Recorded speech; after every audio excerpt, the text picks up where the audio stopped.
It's the BYU Sports Nation Stat of the Day. Payton Dastrup was 5 for 5 from the field last night against the Bengals of Idaho State. My notes have that as excellent, Jason. That's perfect. Can you concur with that? I absolutely agree. Payton Dastrup joining us in Studio B right now to help us celebrate the Christmas season 3 days before the actual holiday and to relive the emotions of last night. Payton, welcome back, man. Thank you. It's good to be back. It's been a while. Okay, a little more subdued, low-key, focused, confident. For sure. 5 for 5, man. Holy cow. Okay, in your words, how would you explain your last two performances against Idaho State and Utah? Fun. I mean, I think it's been something that I've been looking forward to be able to contribute to this team for a while now. I think expectations were high last season and didn't necessarily get a chance to be able to showcase that with some complications that I was dealing with and trying to get over. But I used it as a learning experience to be able to come into this season knowing that it's a different team. We've added a couple components in terms of Coach Schroyer being on the staff now, some transfers with KB and Josh Shear that add an element that we haven't really had here a whole lot. We're an experienced team, but we're still young. We don't have any seniors.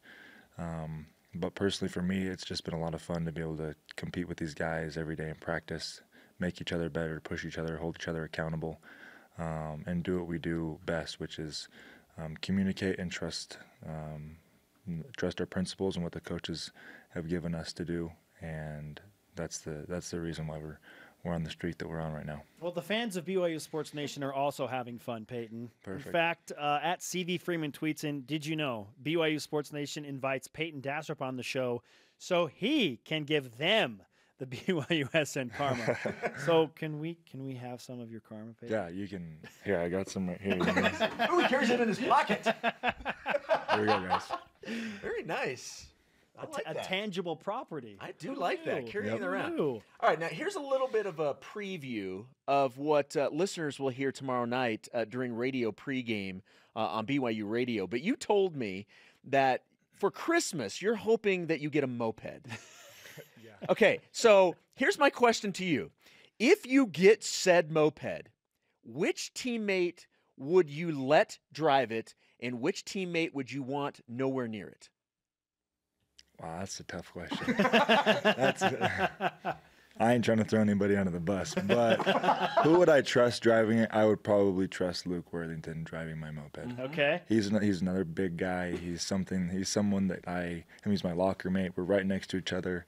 We have one-on-one conversations that no one else knows about. And we've been able to kind of bond over some things that might as well bond over a moped. We speak Spanish together and stuff like that. So I would probably say, Luke, you can have the keys, maybe once or twice. Who would I not let close to it? I don't know. You know exactly who you want to say right now. I think there's multiple people. I don't know. I don't know if I can pinpoint one specific person. I think maybe KB or Josh Shear, just because I don't know if they'd.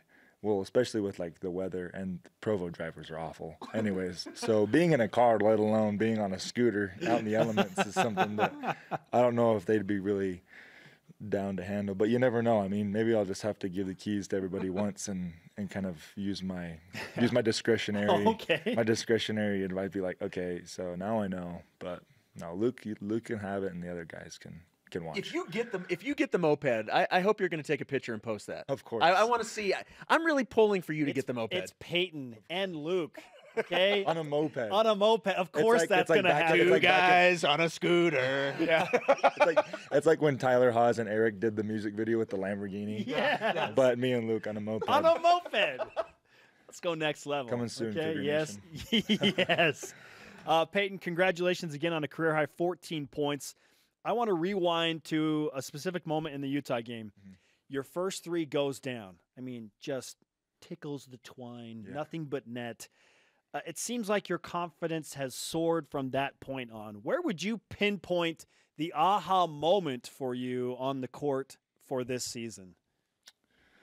I don't know if there's been one specific moment. I think that definitely stands out as something or a moment in time where I've always felt like I've been a confident player, and now that I'm getting a chance to show a little bit more offensively what I can do, but I'm still trying to stay focused defensively and really bring that component, because that's how we're going to get the wins that we get. I know I took a charge against Utah that was a big momentum swing, and the next offensive possession, I think it was, is when I hit the three, and as soon as I let it go, I was like, okay, it's going in. Let's go back and play defense. And so, I mean, fortunately, I haven't gone over since then from the 3-point line, and so I think in terms of confidence, it's been something that the team's really instilled in me. They've been able to say, keep your head up, keep grinding. I mean, you've done all the things necessary to be able to put yourself in this moment, and now that you're here,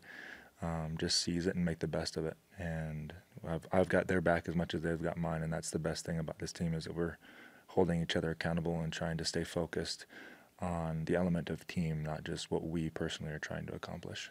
Well, as a team, you guys are playing very well. Certainly a nice start to the year. You guys have won 7 in a row. What do you think's been the biggest reason for the current win streak? I think trust and accountability is something that we've been preaching to each other, both coaching staff and teammates as well, since the summer.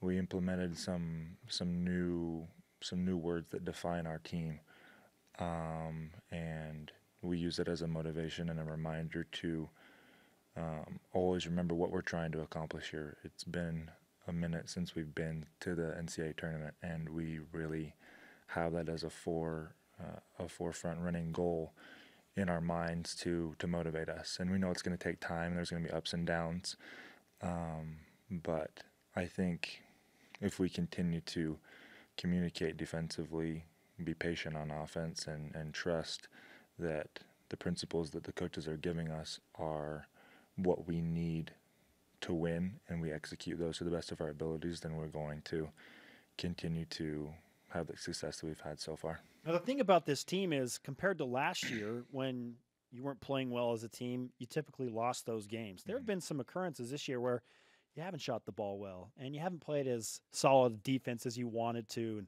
things have been frustrating. But you ended up winning those games, notably UMass and Weber State. Those two come to mind right now.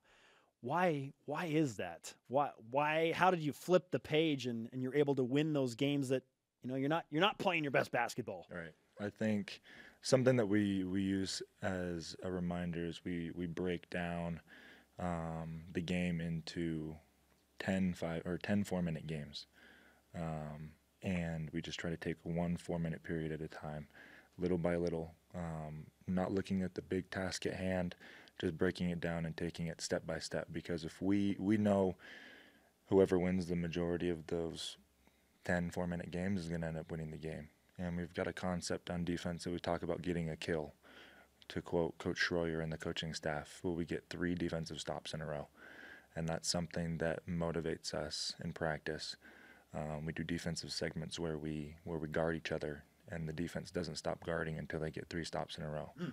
And so that is something that has been instilled in our DNA that we've been trying to accomplish on the court. And I don't think the people outside of our team and our have really known that that's something that we've tried to do. But I mean, we're on the bench and we're letting each other know, hey, that's 2 stops, 1 more for a kill. And we've been really trying to turn up the tenacity defensively, and I think that's what's gotten us the quality wins on the road: UMass, Utah State, Weber State, and hopefully that continues to pull through for us going into conference play and against Texas Southern this Saturday. And I think if we continue to do that, we're going to be in good shape come February and March. I love that you used the word concept in that last answer, because that is Heath Schroyer's favorite word. I see a 1-on-4 break or a 2-on-4 break, exactly, and I just hear him yelling, "Concept!" Exactly. Concept, which is kind of like the hard reset button. Exactly. And I was just like, okay,